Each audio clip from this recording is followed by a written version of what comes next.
मौत अंसारी की, लेकिन मातम नारंगी खटमलों के बीच। हजारों लाखों की तादाद में अंसारी के जनाजे में शामिल होने की बेचैनी वीडियोस में नजर आई। जहां तक कैमरा गया सिर्फ मुख्तार अंसारी के चाहने वालों का तांता लगा था।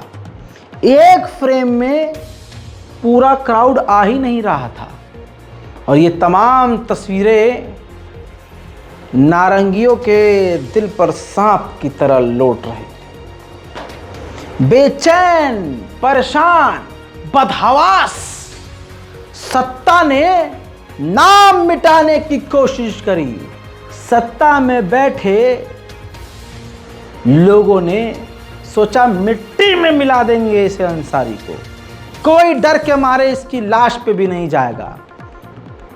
हुआ उसका बिल्कुल उल्टा।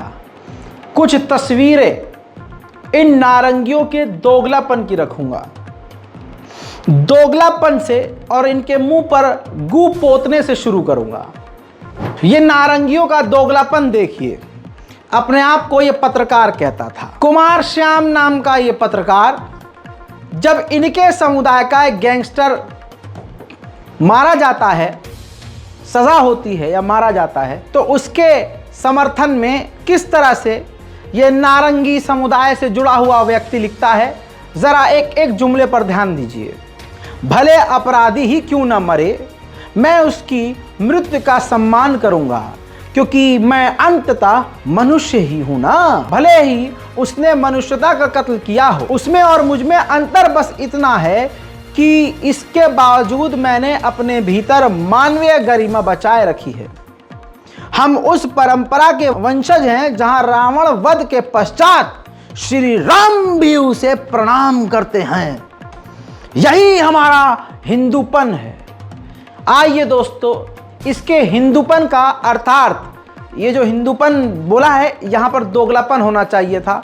आज जब अंसारी की मौत हुई, कत्ल हुआ और उनके जनाजे में भारी भरकम तादाद में मुसलमान पहुंचे, तो इसने ये ट्वीट किया।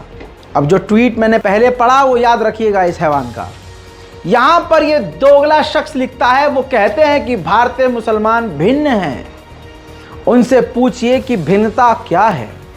सत्य यही है कि दुनिया भर का मुसलमान एक है, इंच भर भी इधर उधर नहीं। भले दंगाई हो, आतंकी हो, अपराधी हो, अगर वह मुसलमान है तो वो उनका भाई है। याकूब मेमन के जनाजे का रिकॉर्ड टूटा है। मेरे दोस्तों, ये एक सिर्फ एग्जाम्पल है।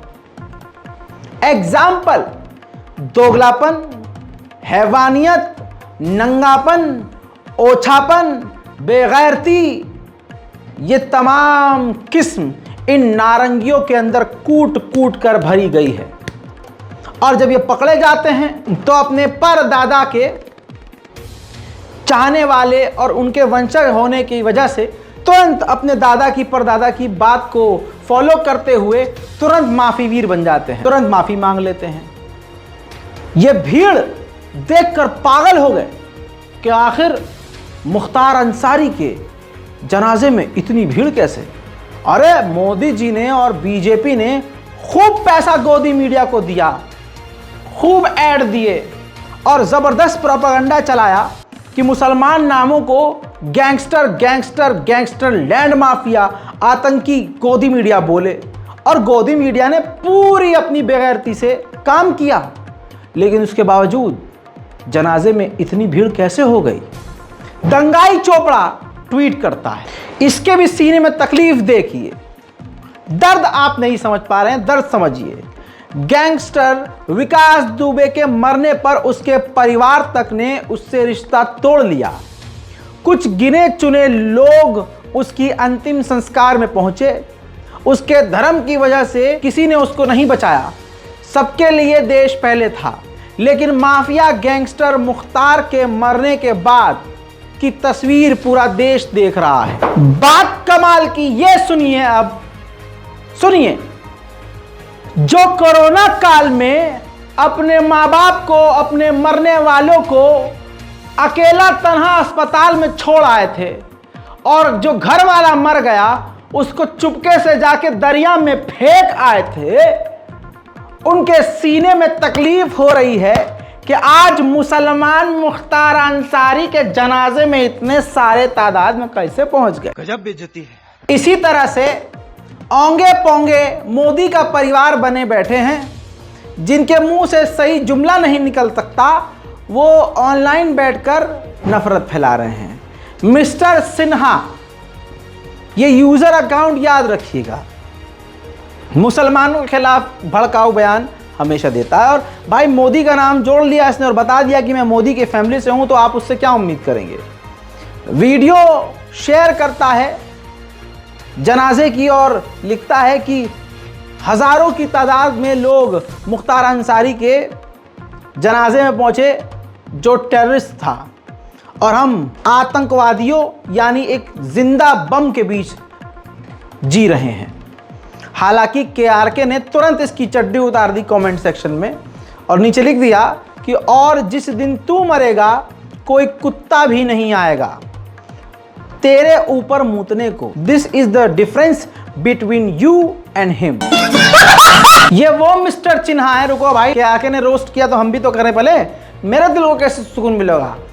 मिस्टर चिन्हा ये वही चिन्हा है जो एक नंबर का बेवड़ा तोतला है, जो सीधे शब्द बोल नहीं पाता। यकीन नहीं आ रहा आपको, देखिए। उससे ज्यादा जमीनें प्रॉपर्टी सिर्फ डिफेंस मिनिस्ट्री और रेलवे मिनिस्ट्री के पास में है। ये मुंह से सुपारी निकाल के बात कर रहे बाबा। इसके मुंह में पैदाइशी सुपारी है, ये तोतला है। अरे मुंह में सुपारी नहीं इसके, यह पैदाइशी तोतला है बे। मेरे दोस्तों, इतना ही नहीं, ये मीठा भी है। इसको लौंडिया का कपड़ा पहनने में मजा आता है। ऐसे लोग मोदी जी का परिवार हैं। तौबा तौबा तौबा, थू, यकीन नहीं आ रहा है। रजाग्राफी नाम है, सत्य पर आधारित। राधे राधे सभी को। आज मैंने बहुत सुंदर वीडियो अपनी शूट की है, सभी लोग देखना 8 बजे, ठीक है? 8 बजे डालेंगे, ठीक है? सुंदर सुंदर वीडियो सभी लोग देखना, ठीक? राधे राधे। तो टट्टी है अजी बहुत बड़ी टट्टी है। इससे पहले ये पूछो, रात को 8 बजे कौन सी वीडियो, सुंदर सुंदर वीडियो तेरी है? बता बता बता, बोल ना, बोल बोल जल्दी बोल, जल्दी, मेरे को देखना है, मेरे को वो वीडियो दिखा। तू रात को 8 बजे कौन सी वीडियो अपलोड करता है बे, और कहां अपलोड करता है, बता ना। कंट्रोल उदय। चलिए कंट्रोल करते हैं, अब आगे बढ़ते हैं। सीधी बात यह है कि main stream media Modi ji के कहने पे किसी को भी आतंकी कहे या मुख्तार अंसारी को दहशतगर्द, आतंकवादी, टेररिस्ट, गुंडा माफिया कहे, लेकिन पूरा मऊ, गाजीपुर, बलिया और बनारस, ये तमाम यहां के लोग गवाह हैं कि उनके लिए वो शख्स मसीहा था।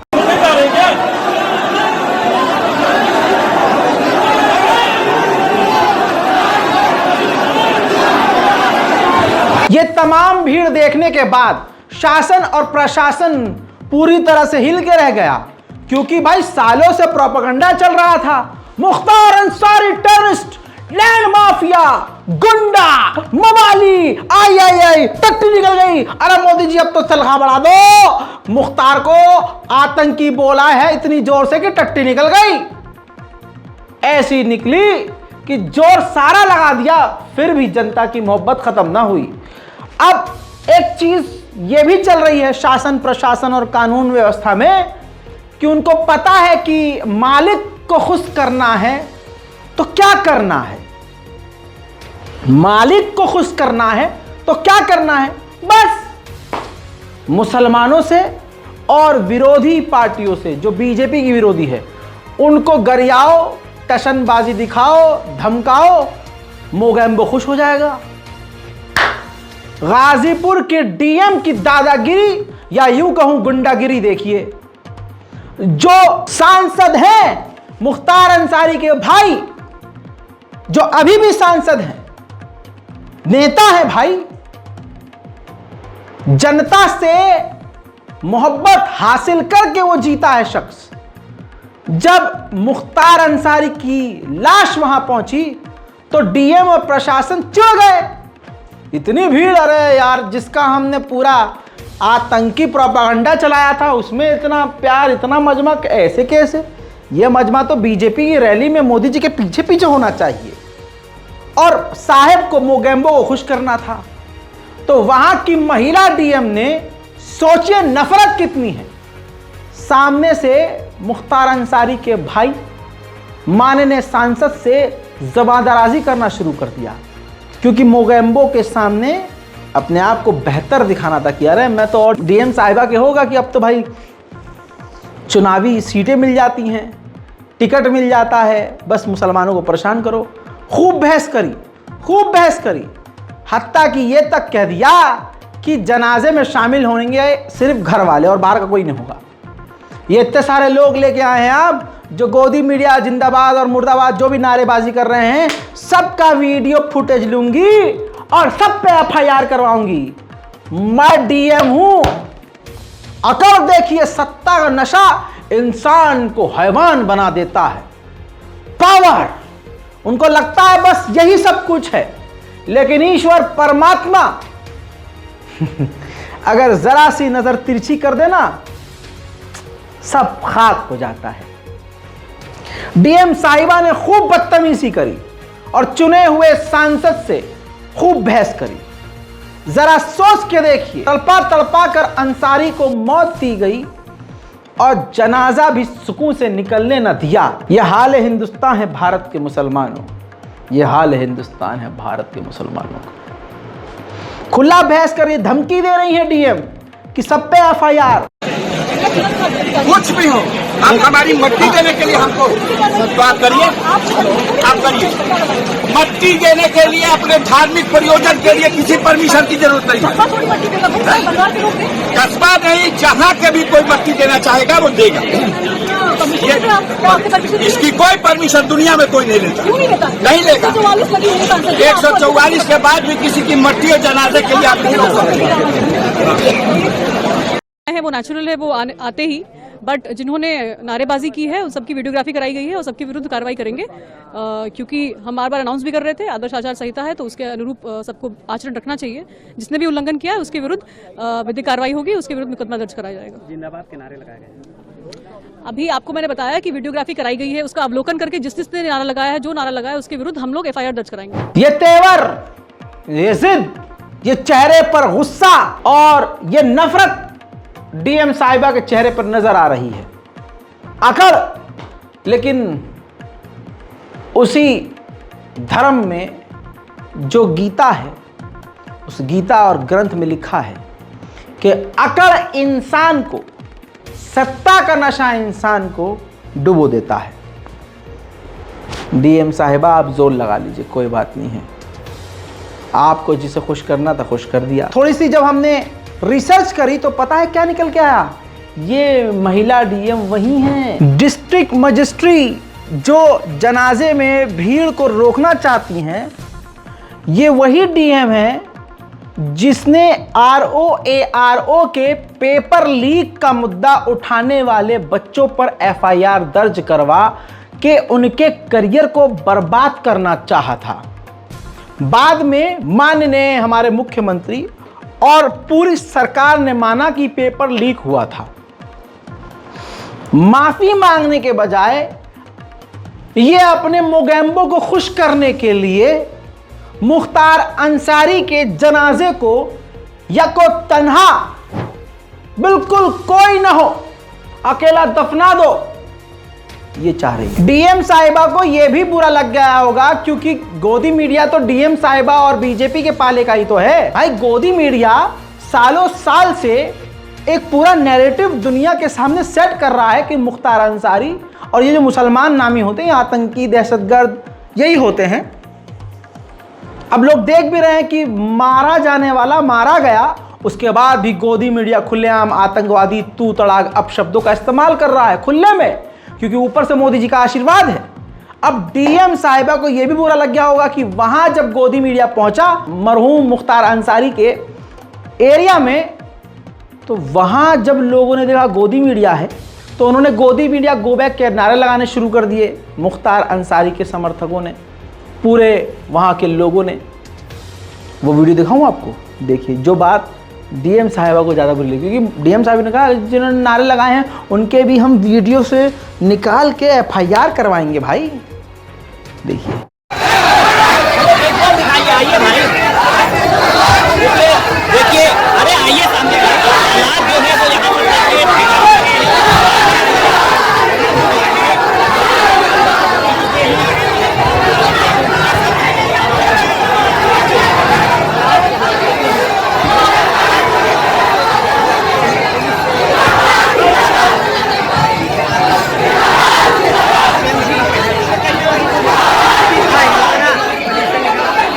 अपना तो आतंकी खत्म हो गया यार। बताइए, इससे भाई महिला जो डीएम साहिबा हैं वो चिढ़ गई हैं शायद। गोदी मीडिया को गोदी मीडिया क्यों कहते हैं उसका एग्जाम्पल एक बार फिर से आज तक के पत्रकार ने सेट किया। ये पत्रकार हैं, आशीष श्रीवास्तव नाम का एक डिजिटल मीडिया आज तक का पत्रकार मुख्तार अंसारी की कब्र खोदने वाले को पकड़ लेता है। सवाल नहीं है इसके पास, तो सवाल कैसे हैं? कब्र कितने टाइम में खोदी, कब्र की गहराई कितनी गहरी कब्र थी, कब्र में कुछ मतलब कुछ स्पेशल था। हाँ, तुम्हारी अम्मा के ब्याह में जो दहेज मिला था वो दिया होगा साथ में रखने के लिए, हैं? मतलब अटपटे सवाल। ये है गोदी मीडिया का स्तर। सोच सोच के पीछे से कोई पूछ रहा है कि ये पूछो तो वो वही रिपीट कर रहा है। कितनी दिहाड़ी मिली, कितने लोग थे, कितना टाइम लगा कब्र खोदने में। अच्छा, कितने लोगों की खोद चुके हो मुख्तार अंसारी के घर वालों की? गोदी मीडिया। हमारे साथ इस समय संजय मौजूद है जिन्होंने कब्र मुख्तार अंसारी खोदी थी। ये बताइए, आपने, क्या नाम है आपका? और आपने? संजय बिंद। अच्छा, आपने कब्र खोदी थी मुख्तार अंसारी की? कल 8 बजे से। कल 8 बजे से। क्या कह रहे हैं? कल 8 बजे से खाने। अच्छा, ये कितनी गहरी थी, कितना समय लगा? कितने? 7 फुट 7.5 फुट लंबी थी, 5.5 फुट चौड़ी। अरे, कितना समय लगा इसमें? दिन भर लग गया है। दिन भर लग गया? हाँ। क्या कुछ खास था इसमें? कुछ अलग थी, कुछ अलग चीज़ें करी थी आपने? नहीं, जैसी सबको खानते उसी खानाया गया है। खाना गया था। तो इसमें आप भी क्या मुख्तार अंसारी के परिवार के लोगों की इससे पहले भी खानती करते आए हैं क्या? हाँ जी, खानते हैं। कितने लोगों के अभी परिवार में इससे पहले भी खानती की? 2 खाने हैं। 2 खाने हैं। हाँ। तो कितना, क्या इसके लिए आपको पूरा समय कितना लगा टोटल आज का? हाँ, दिन भर लगा तो जोड़ लीजिए कितना घंटा होगा। कितना घंटा लगा? हाँ। ओके, आप यही काम करते हैं? दूसरा भी काम करते हैं, लाइब्रेरी का। लाइब्रेरी का भी काम करते हैं। हाँ। कौन कौन आपके साथ में रहता है? क्योंकि अकेले तो गिरधारी थे मेरे साथ। गिरधारी थे, वो भी खाने में मदद करते हैं? जी हाँ। कितने लोगों ने इसको पूरा किया खाने? 2 आदमी। 2 आदमी ने पूरा। आपका क्या नाम है? संजय बिंद। तो ये संजय बिंद है। साफ तौर से इन्होंने मुख्तार अंसारी की जो है कब्र को खाना यानी खोदा है, और उसके बाद से ही अब वो पूरा दिन लग गया, इनका मानना है। और ऐसे में साफ तौर से ये वो शख्स हैं जो इन्होंने मुख्तार अंसारी के घर के और भी लोगों की कब्र। बहरहाल शेर पूर्वांचल को जितना मिट्टी में मिलाने की कोशिश करी, वो शेर पूर्वांचल मिट्टी में भी जाकर आसमां की बुलंदियों पर छा गया है। मुसलमान इतने उनके चाहने वाले नहीं जितने हिंदू समुदाय के लोग हैं। सिर्फ ये राजनीतिक भेंट चढ़ गया ये शख्स, और इसके अलावा कोई और बात नहीं। जिस तस्वीर से नारंगियों के सीने में दर्द हो गया और नारंगियों के खेमे में मातम हुआ, ये वो नमाज जनाजा की भीड़ है। इस व्यवस्था बनाने में यहाँ नहीं घटक सके लोग, बाकी चारों तरफ घटक गए लोग, यहाँ नहीं घटक सका मजमा।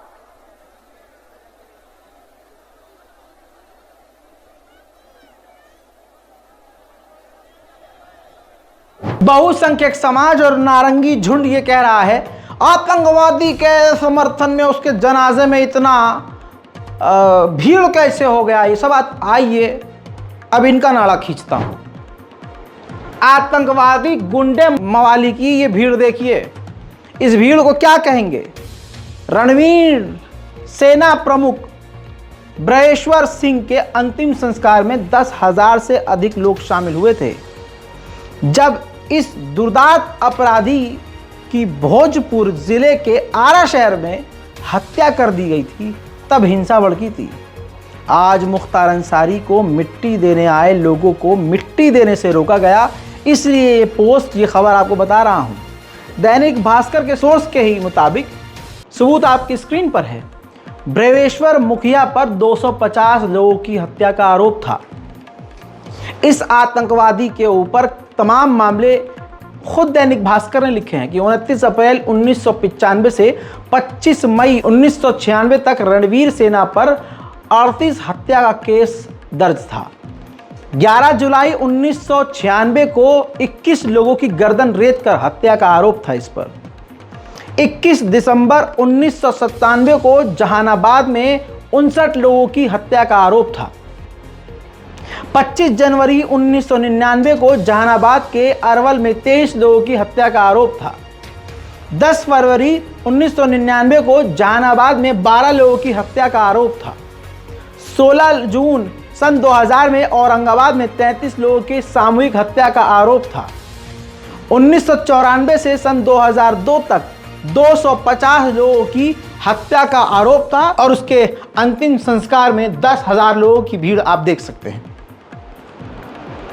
तो इनके कोई आतंकी, इनके धर्म का कोई मारा जाए तो आप समझ रहे हैं ना।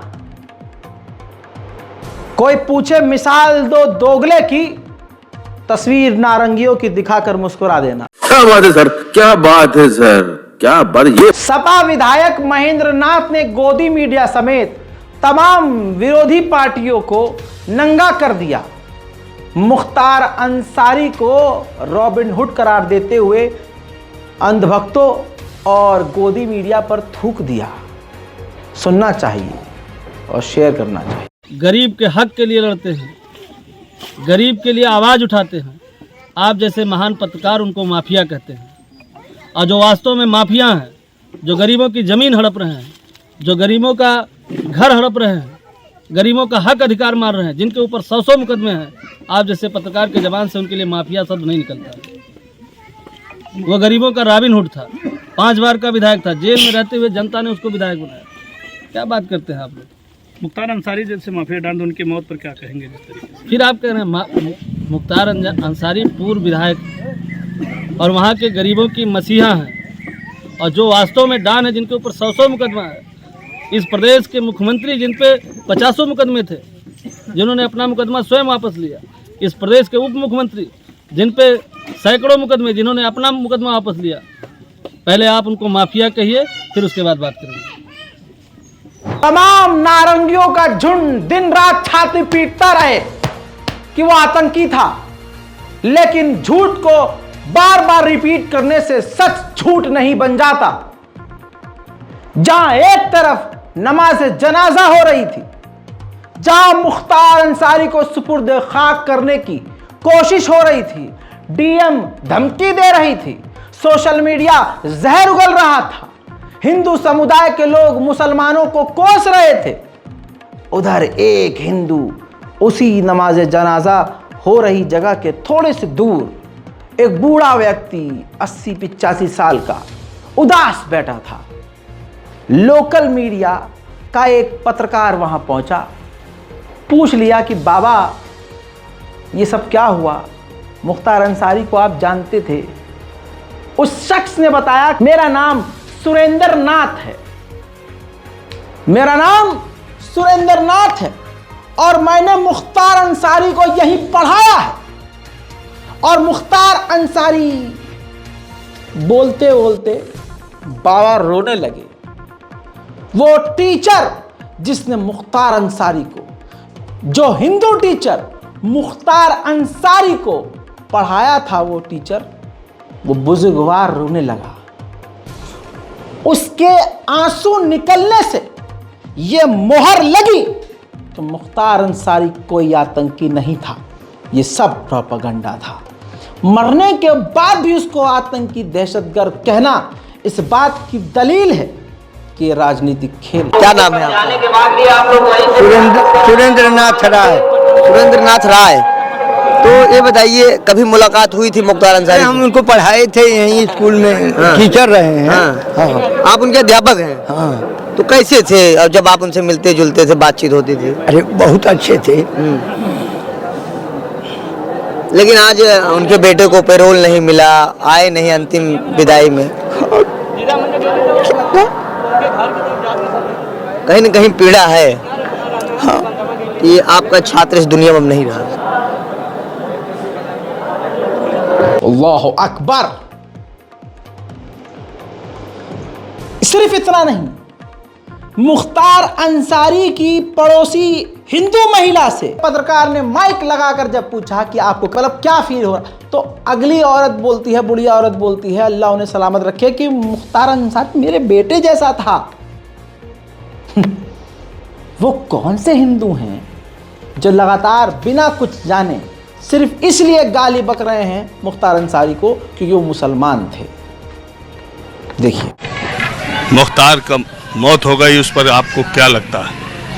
क्या लगता है बोलिए, हम लोग के तो बगले में न रहे हैं, क्या बोले बोलो, हम क्या बोले। आप क्या मानते हैं?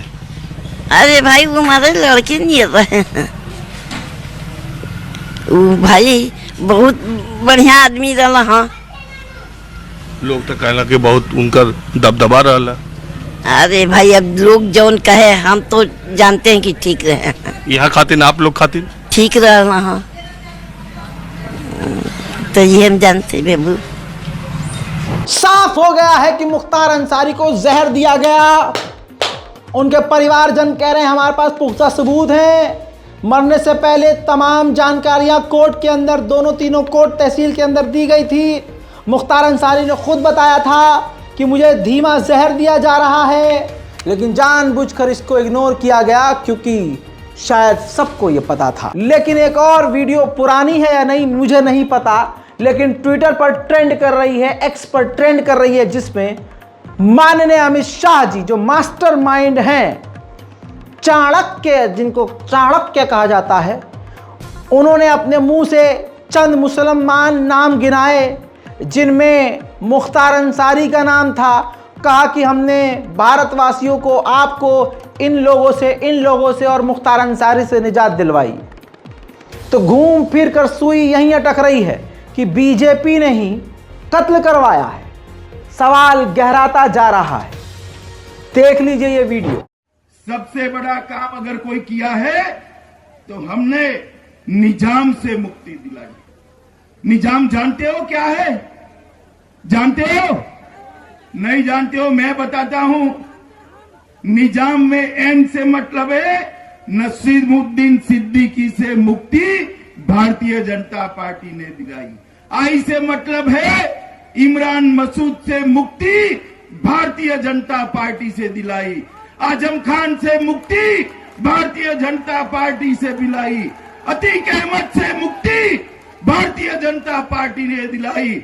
और मुख्तार अंसारी से मुक्ति भी भारतीय जनता पार्टी ने दिलाई है। मित्रों, अगर इस सपा बसपा का गठबंधन आया तो यूपी में फिर से निजाम का शासन आ जाएगा। बस अमित शाह जी के इस बयान से आपके दिमाग में क्या आ रहा है? कमेंट सेक्शन खुला है, लिखते रहिए और इस रिपोर्ट को शेयर करते रहिए। उधर पूर्व डीजीपी सुलखान सिंह यूपी के जो हैं, पूर्व डीजीपी फिर बयान देते हैं, कहते हैं आज यूपी में कुछ भी हो सकता है। पुलिस कस्टडी में जब फर्जी मुठभेड़ हो सकती है, फर्जी लड़ाई करके एनकाउंटर हो सकता है, तो मुख्तार अंसारी का कत्ल भी हो सकता है। सर, जैसे कल एक परसों घटना हुई है मुख्तार जेल में, जिस तरीके से उसकी मौत हुई है, क्या लग रहा है उसको क्या जहर दिया गया? क्योंकि कोर्ट में भी उसने कहा था कि मुझे स्लीप पॉइजन दिया जा रहा है, तो इस पर क्या? देखिए, उसकी मौत कैसे हुई इस पर तो कुछ अंदाजा लगाना न उचित है और न संभव है, लेकिन चूंकि वो राज्य की सुरक्षा में था और उसने न्यायालय में ये आरोप लगाया था कि उसे धीमा जहर दिया जा रहा है, उसकी हत्या की जा सकती है, और पहले भी अखबारों में उसका बयान आया था, तो एकदम अपनी स्टैंड क्लियर करने के लिए, कोई संदेह न रह जाए, ये जरूरी है कि इसमें राज्य सरकार सीबीआई जांच के लिए रिक्वेस्ट भेजे और जल्दी से जल्दी फिर सीबीआई जांच कराई जाए, जिससे कि बात साफ होगी, निकल सामने आ सकती है। आप आईजी जेल भी रहे हैं इस दौर में, तो क्या जिलों में ऐसा हो सकता है? जिस तरीके से उसने बात कही है, तो क्या जिलों में भी इस तरीके का काम हो सकता है? जेल नहीं, देखिए, होने का तो कुछ भी हो सकता है। मुझे सारे फर्जी मुठभेड़ कर सकते हैं, करीब 250 पुलिस वाले इस समय जेल में हैं, सजा याफ्ता और अंडर ट्रायल मिला करके। तो जब मर्डर कर सकता है पुलिस का आदमी तो क्या नहीं हो सकता। वो तो गेस करना जो है, और खासतौर पर हमारे जैसे प्रोफेशनल पुलिस अफसर के लिए कोई गेस वर्क करना ठीक नहीं है। लेकिन जो भी उसने आरोप लगाया और वो घटना हो गई, खाली आरोप लगाते तो कोई बात नहीं थी, बिना आरोप की घटना हो जाती तो भी अलग बात है। अब ये दो चीजें मिल जाने पर संदेह तो उत्पन्न होने ही है, स्वाभाविक संदेह उत्पन्न होता है। कोई कुछ कहे चाहे ना कहे, हर आदमी दिमाग में संदेह उत्पन्न होता है। मुख्तार अंसारी की मौत पॉलिटिकल फायदे के लिए है, उनका कत्ल पॉलिटिकल फायदे के लिए है, क्योंकि जितने भी अब पॉलिटिशियन हैं मुख्तार अंसारी का नाम लेकर या बिना नाम लिए हिंदुओं को ये दिखाएंगे और दिखाना शुरू कर चुके हैं कि देखो बीजेपी का रौला देखो, और कोई भी ऐरा गैरा टटपुंजा खड़ा होकर इस पर राजनीति कर रहा है, जिसे काफी समय पहले अपने जुमले के मुताबिक मर जाना चाहिए था। वो बाबा जो कह रहा था कि हिंदू राष्ट्र घोषित नहीं हुआ तो मैं समाधि ले लूंगा, बाहर नहीं आऊंगा, मर जाऊंगा, जो अपनी ही जबान पर नहीं टिकता, वो बोल पता है क्या रहा है? आपके सामने तमाम बयान न्यूज़ 24 के जरिए रख रहा हूं। जगत गुरु परमहंस, आय हाय हाय हाय, जगत गुरु नाम पढ़कर ही हंसी छूट जाती है। जगत गुरु एक माफिया के लिए हमदर्दी देश के लिए खतरनाक है। जो लोग मुख्तार अंसारी के मरने पर न्यायिक जांच की मांग कर रहे हैं उनके खिलाफ भी जांच होनी चाहिए, ये कह रहा है। बताइए, अब सवाल ये है कि ये आदमी कहां से आपको बाबा आबा लगता है, और अगर बाबा है तो ये पॉलिटिकल बयानात क्यों जारी कर रहा है? और इस बाबा को यही नहीं पता कि पुलिस कस्टडी में मौत हुई है तो जांच ऑफिशियली होनी ही है। कानून के धारा के मुताबिक जो पूर्व डीजीपी हैं यूपी के खुद बता चुके हैं कि अगर पुलिस कस्टडी में किसी की मौत होती है तो जांच अनिवार्य है। अब इन्हें कानून का नहीं पता, कानून का आखिर का ना भी नहीं पता, बस लाठी लिए नाक में उंगली कुरेदते अंड शंड बकते रहते हैं। मुख्तार अंसारी के भाई का बयान ये भी आया कि हमारे पास पुख्ता सबूत हैं कि मुख्तार अंसारी को रास्ते से हटाया गया है।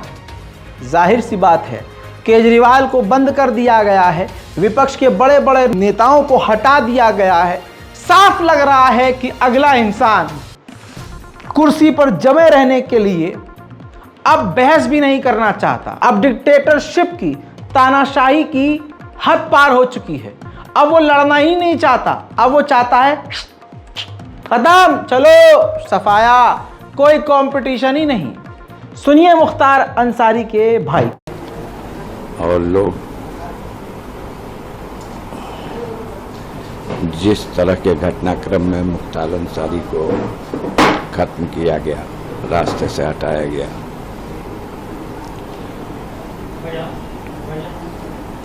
समय आएगा तो आप देखिएगा पूरी तरह से हमारे पास पुख्ता सबूत है कि उनको जहर दे करके मारा गया है। और एक दुर्दांत अपराधी को बचाने के लिए पूरी सरकार और उसकी मशीनरी इतना बड़ा षड्यंत्र कर सकती है, शर्म ही नहीं है। सब कुछ पटल पर है। सिर्फ एक बात पूछ लीजिएगा कि 26 तारीख को मुख्तार अंसारी को, जो न्यायिक अभिरक्षा में बांदा कारागार में थे, उनको मेडिकल कॉलेज क्या भेजा था? कोई सैर करने की तो जगह थी नहीं। सुपरिटेंडेंट कहते हैं हमने 2 बजे उनको भेज दिया क्योंकि हमें डॉक्टरों ने सलाह दिया। 3 डॉक्टरों के पैनल ने कहा कि इनकी हालत सीरियस है, इन्हें मेडिकल कॉलेज भेजा जाए। मेडिकल कॉलेज में उनको 3 बजे 3:30 बजे वहाँ एडमिट किया गया। हम लोगों को एक टेलीग्राम पुलिस के माध्यम से रात में 3 बजे के बाद थाने से आके दिया गया, रेडियोग्राम है कि आप तत्काल मेडिकल कॉलेज बांदा पहुँचिए, मुख्तार अंसारी की हालत चिंताजनक है और उन्हें मेडिकल कॉलेज में सुपरिटेंडेंट जेल ने भर्ती कराया। हम लोग गए वहाँ, वो जेल में हॉस्पिटल में भर्ती थे। उनसे मिलने का बहुत मुश्किल के बाद 5 मिनट का मौका दिया गया। बीजेपी से, आरएसएस से जुड़े हुए लोगों ने कल की रिपोर्ट में मैंने आपको दिखा दिया, सोशल मीडिया पर कहने लगे कि अब अगला नंबर आजम खान का है। आजम खान की शलवार गीली हो रही है, उनको नींद नहीं आ रही है, बेचैनी है, मजाक उड़ा रहे हैं। लेकिन ये बात हकीकत है, क्योंकि टुच्ची सोच का ही वो राजा है। जो टुच्चे लोग बोल रहे हैं, इन्हीं का दिमाग उसके अंदर है, क्योंकि वो वहां तक जो पहुंचा है यहीं से पहुंचा है। गुजरात आपको अच्छे से याद होगा। आजम खान का पुराना एक वीडियो दिखाऊंगा जो कि सोशल मीडिया पर फिर से वायरल हुआ है, जिसमें खुद कह रहे हैं जब उन्हें एक जेल से दूसरी जेल शिफ्ट किया जा रहा था, उन्होंने साफ कहा कि मेरा एनकाउंटर हो सकता है।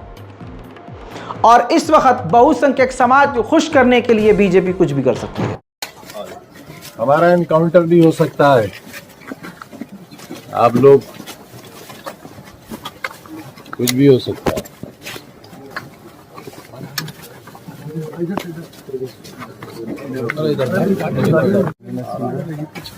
पीछे नहीं,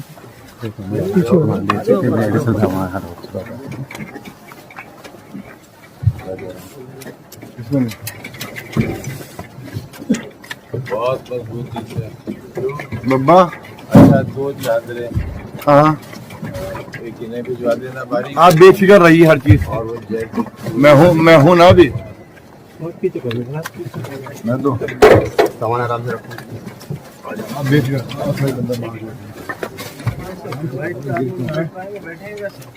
एक बार आ जाओ बस, एक बार आ जाओ। और कौन? और आगे बैठ जाओ, आगे बैठो, आगे बैठो।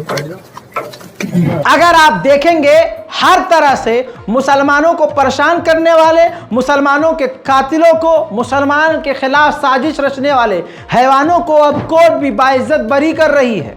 आपकी स्क्रीन पर खुद देख लीजिए, पूरी रिपोर्ट मौजूद है। केरल की कोर्ट ने 2017 में मौलाना रियास को कत्ल करने वाले 3 आरएसएस के कार्यकर्ताओं को बरी कर दिया।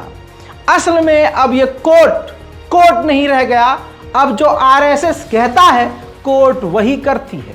वरना पिछले जितने भी फैसले आ रहे हैं उसमें आप देख सकते हैं मुसलमानों के खिलाफ सारे फैसले। तमाम देशवासी और न्यायाधीश भी इस चीज को समझ चुके हैं कि मोदी जी और बीजेपी पार्टी ने पूरे देश के साथ गंदा खेल खेला है। नोटबंदी आपको याद होगा ना, देख लीजिए 2 बयान है। जस्टिस नागरता ने बड़ी बात कही, उन्होंने कहा कि नोटबंदी जो हुई है ये काले धन को सफेद करने का अच्छा तरीका था। वहीं दूसरी तरफ आगे बढ़कर उन्होंने कहा कि जिस तरह से नोटबंदी का फैसला लिया गया वो सही नहीं था। कुछ लोगों का कहना है कि वित्त मंत्री को भी जानकारी नहीं थी। बिल्कुल सही बात है, मोदी जी का खुद का अकेले का ये फैसला था। उधर माननीय जस्टिस गवई ने भी बीजेपी और मोदी जी को जोरदार आईना दिखाते हुए झकझोर दिया है। उन्होंने कहा कि अगर कार्यपालिका सही नहीं काम कर रही तो न्यायपालिका हाथ पर हाथ रखकर नहीं बैठ सकती।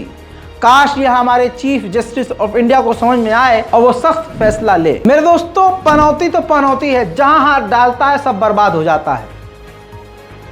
अब आपको क्या ही बताएं, विकास विकास विकास बोलकर देश में पता नहीं कितने विकास पैदा हो गए, लेकिन मोदी जी का विकास नहीं आया, विनाश जरूर आया है। घोटाले की एक और तस्वीर आपके सामने है। ये पुल जो आप देख रहे हैं गिर गया है, ये 83 करोड़ की लागत से बना हुआ पुल है, जिसके 3 बीम गिर गए। बुलंदशहर में गंगा नदी पर 83 करोड़ रुपए की शुद्ध लागत से बन रहे पुल में 3 बीम रात में ही गिर गए। यह पुल बुलंदशहर को अमरोहा जिले से जोड़ने के लिए गंगा नदी के ऊपर बनाया जा रहा है। रात का समय था, कोई जनहानि नहीं हुई, यह निर्माण कार्य जारी था। अब सोच के देखिए क्या इसके अंदर सामान और कौन सा मटेरियल डाला जा रहा है कि 3 बीम अपने आप रातों रात गिर जाते हैं। मोदी जी जिस चीज़ का उद्घाटन करते हैं वहाँ पानी भर जाता है, सैलाब आ जाता है, पुल ढह जाता है। ये क्या चल रहा है देश में भैया? लूटम लूट मची। बेटी बचाओ बेटी पढ़ाओ का ढोंग रचने वाली बीजेपी पार्टी आज खुलकर अपने तमाम नारों के आगे नंगी हो गई है। वो स्मृति ईरानी, झूठों की रानी, जो अपनी बेटी को शराब का ठेका चलाने देती है। शराब आप समझ रहे हो, खूब वाइन बिक रही होती है। बहरहाल पावर में है, सत्ता के नशे में है, खुल्लम खुल्ला चोरी भी करेंगे, सीनाजोरी भी करेंगे।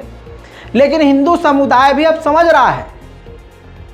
अंकिता आप भूल गए होंगे, मैं नहीं भूला मुसलमान हो के भी, क्योंकि मैं मुसलमान हूँ, भारतीय मुसलमान हूँ।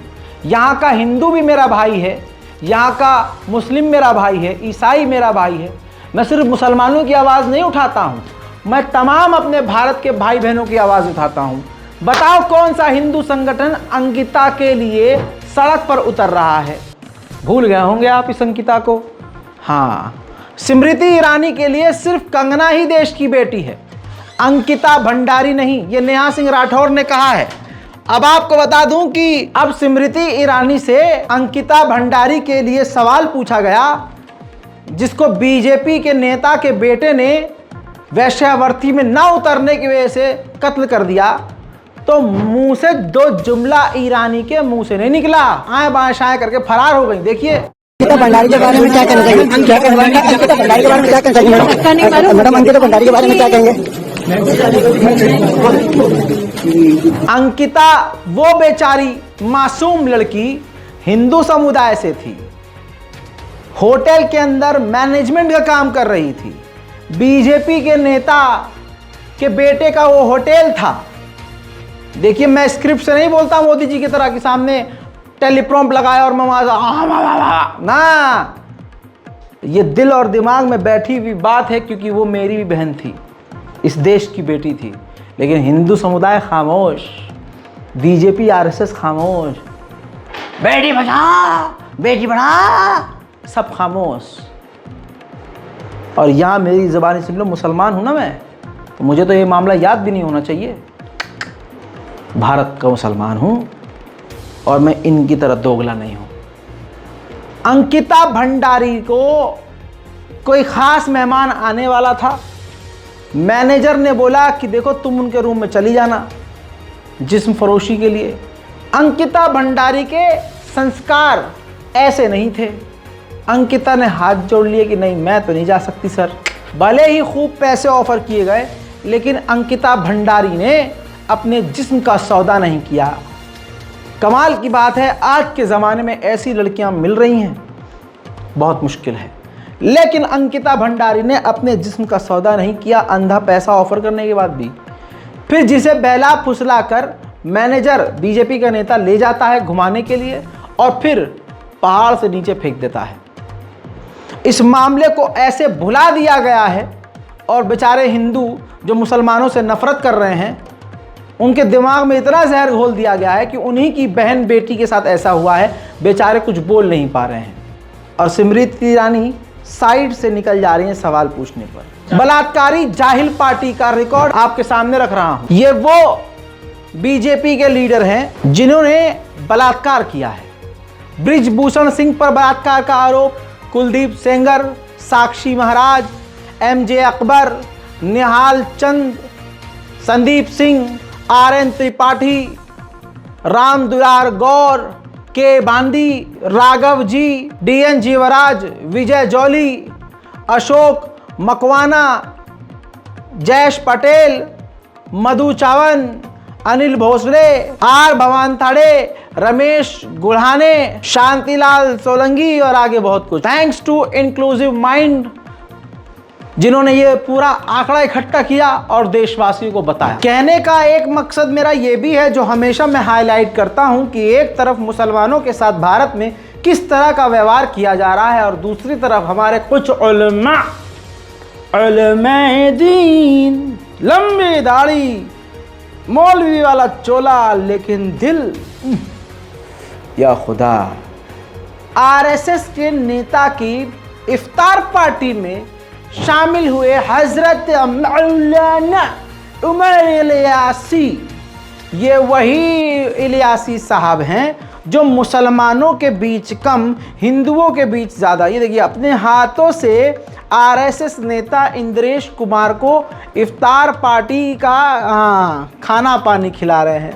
पकौड़ी खिला रहे हैं अपने हाथों से, खजूर खिला रहे हैं। आए है उधर से उमर इलियासी साहब को भी। कमाल ये है कि ऐसे उलमा दीन का कौन मुसलमान सपोर्ट करता है भाई।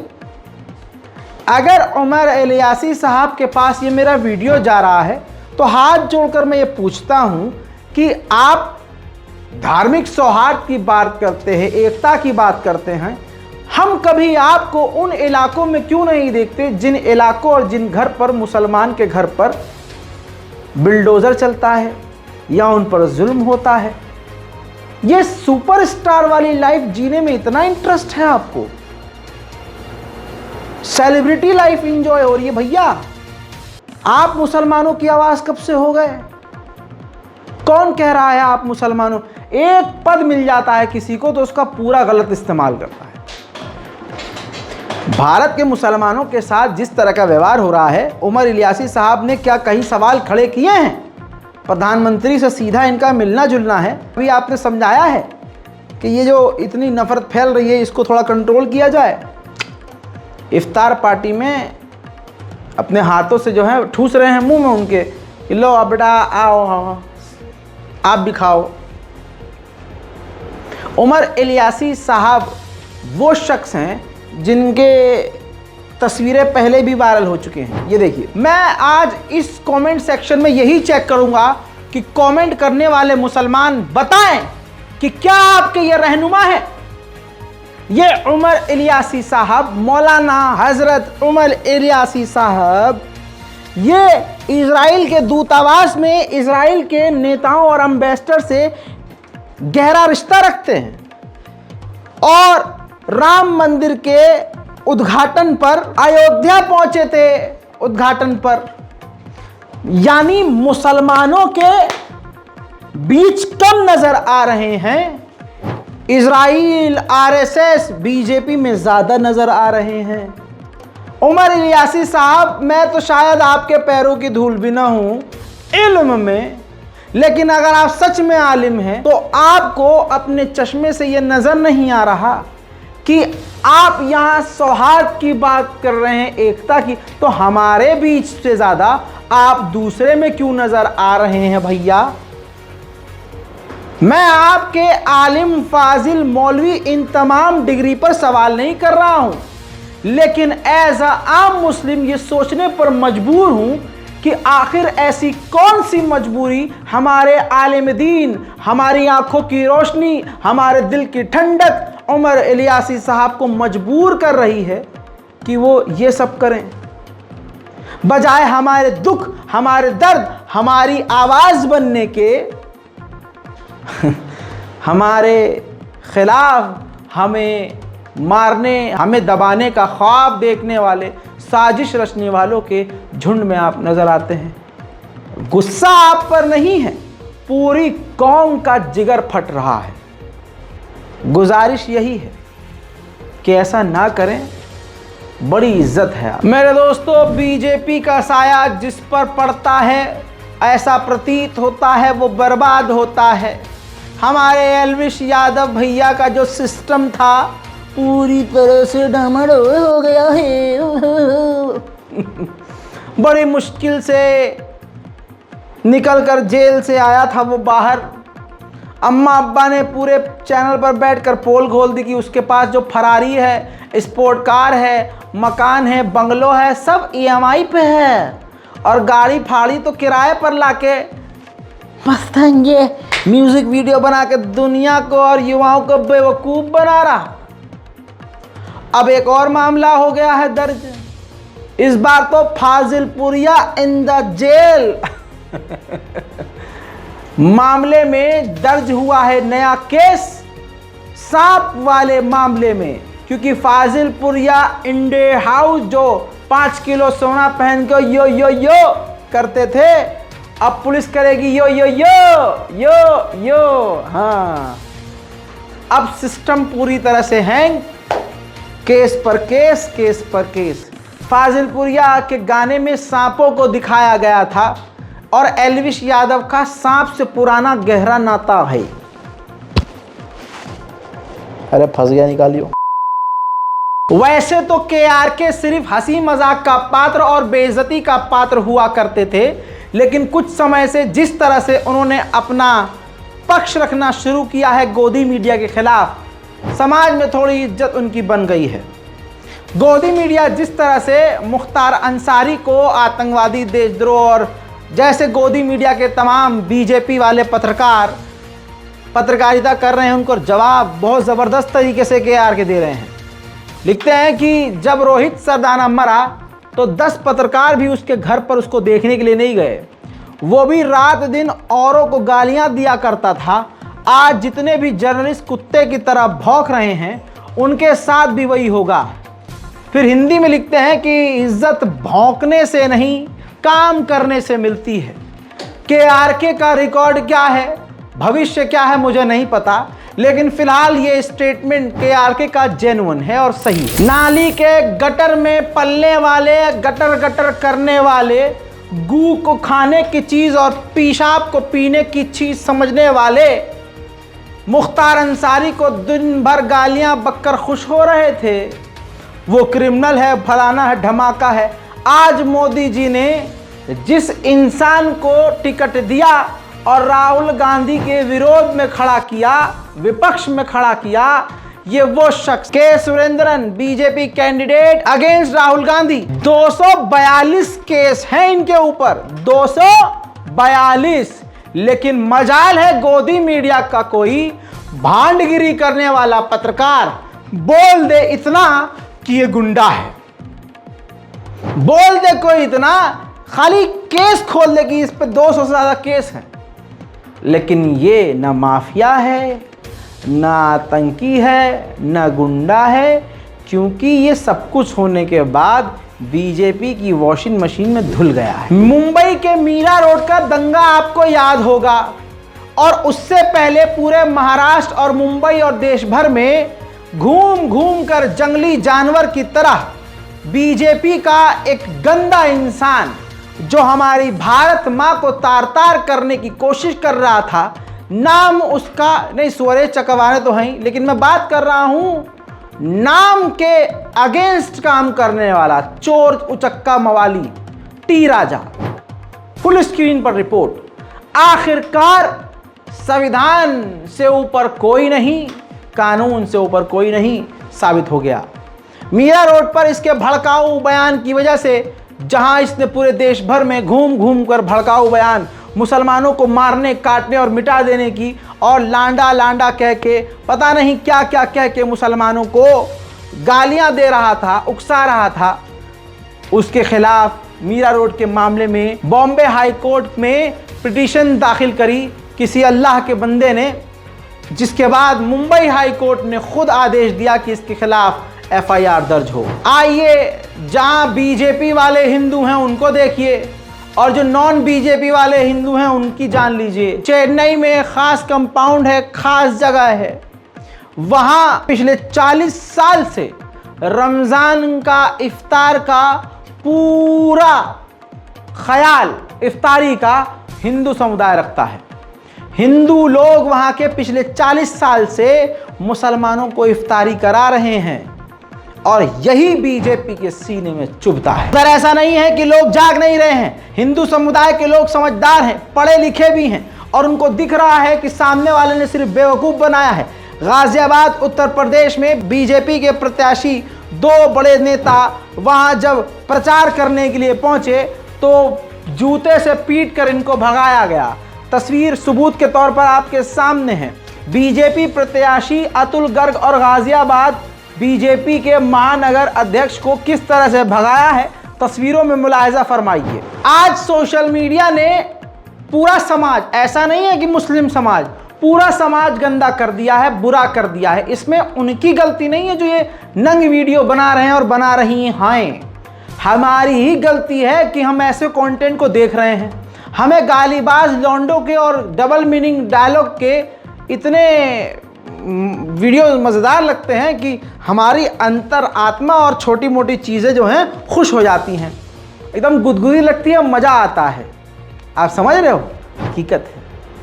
अब इस महिला को ही देख लीजिए, रुचि सिंह, लगभग 4 मिलियन इसके फॉलोअर हैं इंस्टाग्राम पर।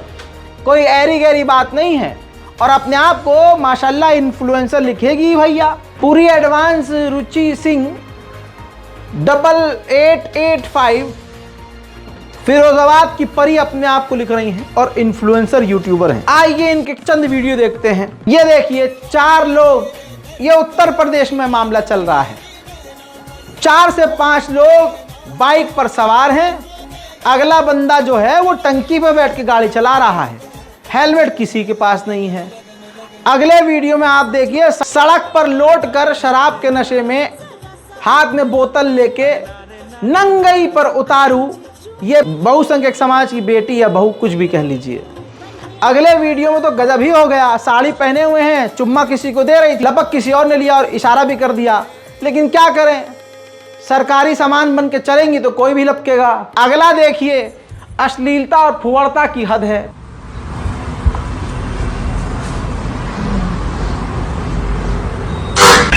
ऐसे कई सारे वीडियोस इनके अश्लीलता भरे पड़े हैं। लेकिन भाई साहब इनकी भी सांस अटकने वाली है क्योंकि रजाग्राफी ने कवर कर दिया है। फिरोजाबाद पुलिस ने रिप्लाई कर दिया है कि प्रभारी साइबर थाना फिरोजाबाद को आवश्यक विविध कार्रवाई हेतु निर्देश दे दिया गया है।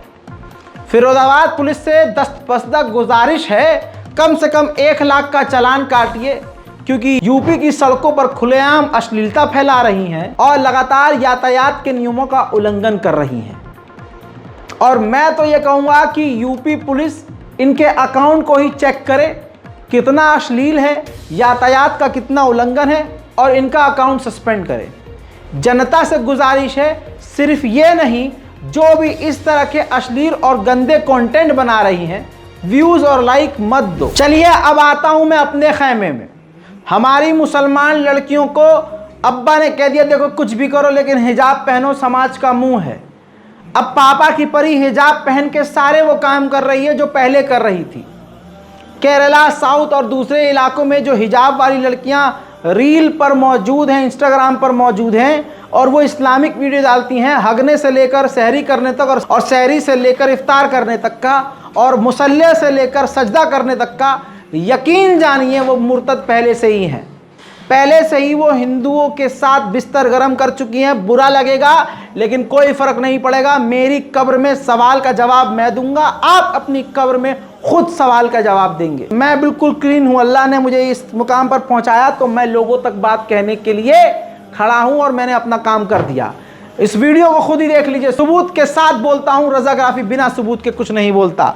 ध्यान से देखिए, यह भगवा लव ट्रैप खुलेआम चल रहा है और भारत की मुसलमान लड़कियां इसमें सबसे आगे हैं। मेरे दोस्तों हद हो गई है, पूरी तरह से भगवा लव ट्रैप वाले मुसलमान लड़कियों को प्यार के जाल में फंसाकर, माजरत के साथ ये दिखा रहा हूं, पहले ही से ही ये ट्विटर पर, सोशल मीडिया पर, इंस्टाग्राम पर वायरल है। माजरत के साथ दिखा रहा हूं, मैंने हालांकि ब्लर किया हुआ है लेकिन फिर भी मजबूरन दिखाना पड़ रहा है। मुसलमान लड़कियों के साथ होटल में जाते हैं, कहीं भी इनको सेक्स करने का मौका मिलता है, ये तुरंत उनकी वीडियो बनाते हैं और ख़ुद बाद में वायरल भी कर देते हैं।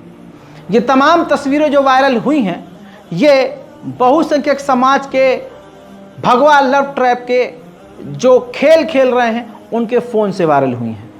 मुसलमान लड़कियों संभल जाओ, तौबा का रास्ता खुला हुआ है, तुम एक बार पलट के तो आओ। इंस्टाग्राम खोल कर देखिए, फेसबुक खोल कर देखिए, मुसलमान लड़कियों ने जो गंद मचाई है उतना गैर मुस्लिमों ने नहीं मचाई। जामिया यूनिवर्सिटी में जाइए, विश्वविद्यालयों में जाइए, अलीगढ़ मुस्लिम यूनिवर्सिटी में जाइए, बाहर बगीचे में, कैंपस में देखिए, खुद नजर आ जाएगा कि हमारी लड़कियां हमारी तरफ नहीं उधर ज्यादा झुक रही हैं। पता नहीं क्या हो गया इनको, कह दो तो बुरा हो जाता हूं कि यार रजा भाई आप, तुम तो लड़कियों के खिलाफ। लड़कियों के खिलाफ नहीं हूं, मेरी भी माँ है, हमारी भी भाई कभी होगी, हम भी निपटेंगे, हमारा भी होगा भाई, हमारा भी परिवार कभी ना कभी होगा, ब्याह होगा तो भाई हम कौन सा आदमी से करेंगे। लेकिन कहने का मतलब ये है कि गंद पर उतारू हैं हमारी कौम के लिए। उन्हें वो पसंद आ रहा है जिनके यहाँ निजासत, पाकीज़गी का कॉन्सेप्ट नहीं है। जिनके यहाँ हराम हलाल कॉन्सेप्ट नहीं है, जिनके यहाँ पर्दे का कोई मतलब नहीं है। और हमारी दीदी जो हैं ये बाजी आपा, ये बुर्खा पहन के उससे आशिकी लड़ा रही हैं। रिपोर्ट शेयर कीजिए, दुआओं में याद रखिए और ज़्यादा से ज़्यादा इस रिपोर्ट को शेयर करते रहिए। चैनल को सब्सक्राइब जरूर कीजिएगा। मैं हूं रज़ा और आप देख रहे थे रज़ाग्राफी। जय हिंद।